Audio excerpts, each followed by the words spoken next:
तो दोस्तों शुरू करते हैं आज की खबरों का सिलसिला। आज बहुत ही अच्छी अच्छी खबरें जो है वो भारत से निकल कर आ रही हैं।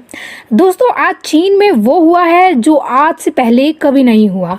ये खबर उन सभी लोगों के लिए अच्छी है जो चीन को पसंद नहीं करते। वैसे हमें नहीं लगता कोई चीन को पसंद करता भी होगा, अगर हाँ तो कमेंट बॉक्स में जरूर बताइएगा। आज की पहली खबर इसी अच्छी खबर से ही शुरू करते हैं।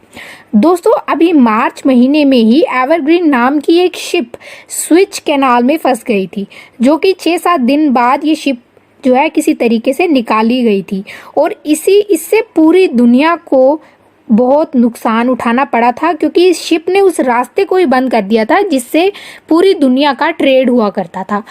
इस शिप के फंसने से भी ज्यादा नुकसान अब चीन को हो रहा है दोस्तों। और वहीं दोस्तों जब भारत में दूसरी कोविड की लहर आई तब भारत ने वैक्सीन एक्सपोर्ट पर रोक लगा दी थी।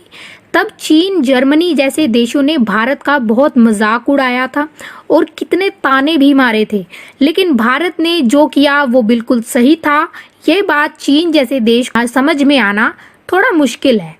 साथ ही दोस्तों चीन ने शायद ही किसी देश का कभी भला किया होगा।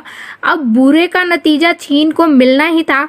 चीन ने दोस्तों कुछ ऐसा किया है जिससे अब पूरी दुनिया के सामने चीन मजाक बनकर रह गया है। चीन ने अपने पैर पर खुद ही कुल्हाड़ी मारी है। चीन का सामान सभी देशों की मार्केट में मिलता है। अब हालात ऐसे हो गए हैं कि काफी सारी आइटम्स के लिए सभी देश चीन पर डिपेंड हो गए हैं, जिससे कि काफी सारी मेडिसिन्स का रॉ मटेरियल चीन से आता है। बिना रॉ मटेरियल के दवाइयां नहीं बन पाएंगी।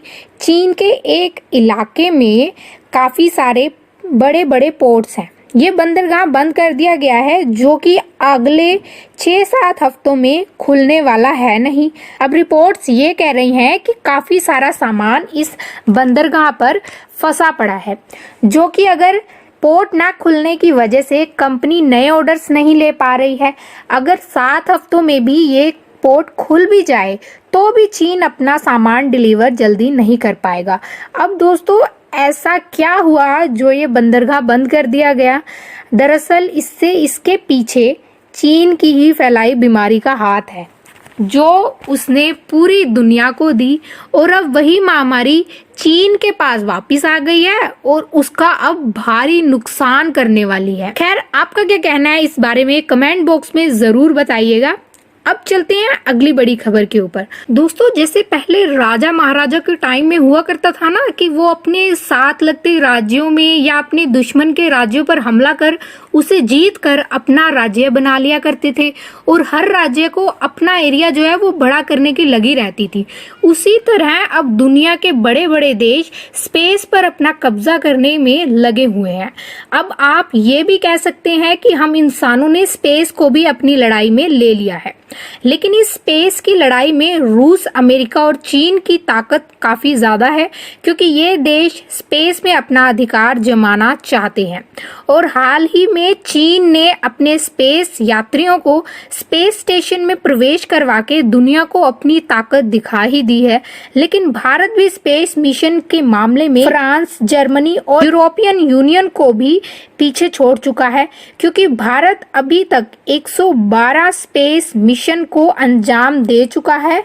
हालांकि चीन पिछले 40 सालों में 500 से ज्यादा स्पेस मिशन कर चुका है। वहीं भारत स्पेस में सैटेलाइट लॉन्च करने के मामले में 5वें नंबर पर है। रूस, अमेरिका, जापान, चीन और यूके के बाद भारत का ही नंबर आता है।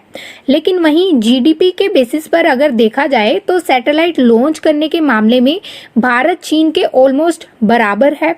जहां चीन 14 ट्रिलियन डॉलर की जीडीपी के साथ 500 सैटेलाइट लॉन्च कर चुका है, वहीं भारत 3 ट्रिलियन डॉलर की जीडीपी के साथ 112 सैटेलाइट लॉन्च कर चुका है।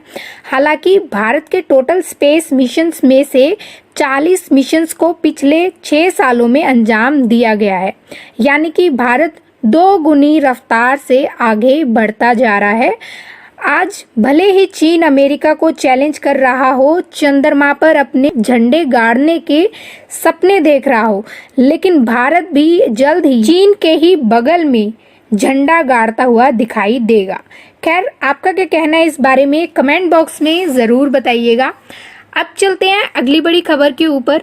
दोस्तों, जैसे जैसे भारत में लॉकडाउन खुल रहा है वैसे वैसे भारत की अर्थव्यवस्था ने भी रफ्तार पकड़ ली है और अब रिकॉर्ड पर रिकॉर्ड भारत तोड़ता चला जा रहा है। आपको ये बात तो याद ही होगी कि भारत के फॉरेन रिजर्व में 600 बिलियन डॉलर का अमाउंट भी पार कर चुका है, जो कि बहुत ही बड़ी बात थी। लेकिन एक चीज जो भारत चाहता था कि वो पूरी हो, लेकिन वो पूरी नहीं हो पाई थी, और वो ये थी कि रूस को एक बड़े मार्जिन से पीछे छोड़ना। लेकिन अब भारत का ये सपना भी पूरा हो चुका है और अब भारत ने रशिया को एक बड़े मार्जिन से पीछे छोड़ दिया है।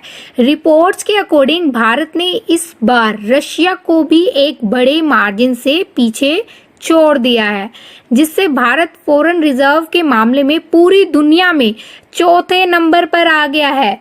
भारत का फॉरेन रिजर्व 605 बिलियन डॉलर से बढ़कर 608 बिलियन डॉलर तक पहुंच गया है।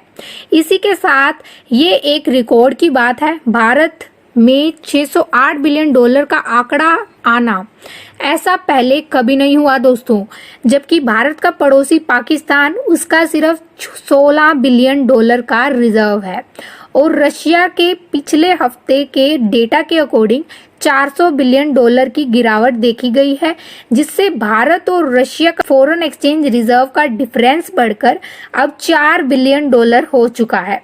अगर भारत इसी स्पीड से काम करता चला जाएगा तो ये डिफरेंस बढ़ता ही चला जाएगा, जो कि बहुत ही अच्छी खबर है। फॉरेन रिजर्व ज्यादा होने के कारण भारत किसी भी देश से लोन ले पाएगा और साथ ही में वो दूसरे देशों से हथियार भी खरीद पाएगा। दोस्तों, आपका क्या कहना है इस बारे में कमेंट बॉक्स में जरूर बताइएगा। आज की इस वीडियो में सिर्फ इतना ही था।